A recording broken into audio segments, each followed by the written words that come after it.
काँग्रेस आणि शरद पवारांनी मुख्यमंत्री पदाचा चेहरा जाहीर करावा, माझा पाठिंबा असेल। महाविकास आघाडीच्या निर्धार मेळाव्यात उद्धव ठाकरेंची भूमिका। ज्यांच्या जास्त जागा त्यांचा मुख्यमंत्री हे धोरण नको, चेहरा ठरवा आणि मग पुढे चला, जागेवरून मारामारी करू नका, उद्धव ठाकरेंचा महाविकास आघाडीच्या नेत्यांवर दबाव।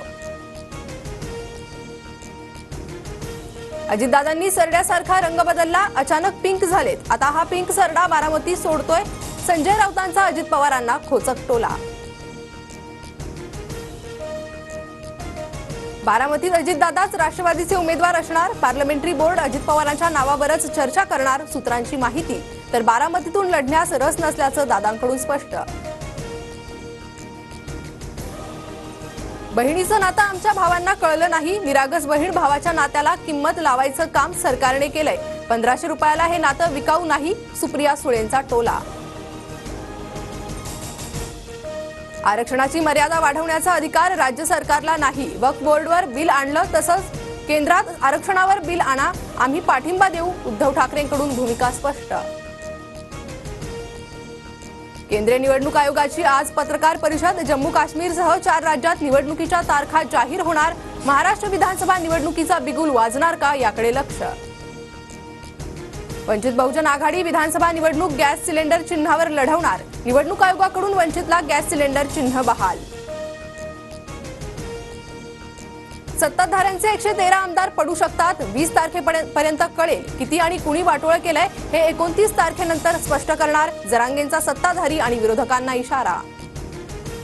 लाडकी बहीण योजनेतील आतापर्यंत 33 लाख लाभार्थी महिलांना पहिला हप्ता जमा, महिलांकडून पेढे भरवत जल्लोष, तर महायुती सरकारचेही आभार मानले। लाडकी बहीण योजनेच्या प्रसिद्धीसाठी 199 कोटी खर्च, मतांसाठी महाराष्ट्र विकायला पण कमी करणार नाहीत, वडेट्टीवारांनी जीआर ट्विट करत आकडेवारी मांडली।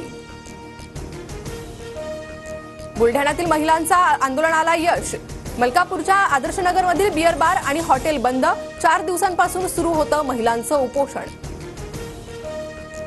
छत्रपती संभाजीनगरमध्ये विधानसभेच्या जागेवरून शिंदे गटात रस्सीखेच, विद्यमान आमदार प्रदीप जयस्वाल यांच्या विरोधात शिंदे गटाच्याच राजेंद्र जंजाळ यांची तयारी सुरू, मध्य विधानसभेची जागा लढण्यास जंजाळ इच्छुक। महंत रामगिरींचे इस्लाम धर्माविषयी वादग्रस्त विधान, गुन्हा दाखल, वैजापूरमध्ये जमावाची घोषणाबाजी, टायर जाळून निषेध, 19 ऑगस्टपर्यंत जमावबंदी लागू। पुणे शहरात आज पाणीपुरवठा बंद राहणार, जलवाहिनीच्या दुरुस्तीसाठी अनेक ठिकाणी पाणी येणार नाही, तर उद्या कमी दाबाने पाणीपुरवठा होणार। राज्यात सर्वत्र पावसाची उघडीप, ऑगस्टपासून पावसानं विश्रांती घेतल्यामुळे पुन्हा एकदा उकाडा वाढला, पुढील काही दिवसात मुंबई, ठाणे, पालघरमधील काही भागात हलक्या सरींची शक्यता। एसबीआयच्या ग्राहकांना मोठा झटका, स्टेट बँकच्या कर्जदरात सलग 3ऱ्या महिन्यात वाढ, आजपासून वैयक्तिक, गृह तसेच वाहन यासारख्या कर्जाचा हप्ता महागणार। कोलकाता महिला डॉक्टर अत्याचार आणि हत्या प्रकरणाचे पडसाद, इंडियन मेडिकल असोसिएशनचा उद्या डॉक्टरांचा देशव्यापी संप, सरकारी रुग्णालयातील ओपीडी सेवा बंद ठेवण्याचा निर्णय।